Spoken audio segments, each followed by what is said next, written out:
In this video, we'll show you how to exponentially expand your creative library by learning how to upload vector files, or you might call them SVGs. And it all starts here with this upload icon. In this case, we'll select Upload Image. Even if the vector is text, it's still considered an image, by the way. Now you've got two choices.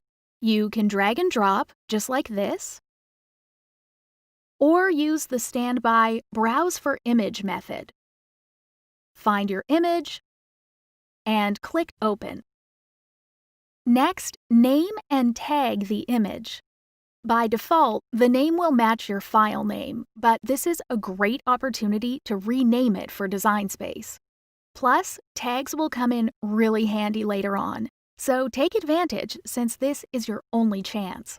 Be descriptive, use pet project names, whatever works, because when you search in the future, these tags will help you find just the image you're looking for.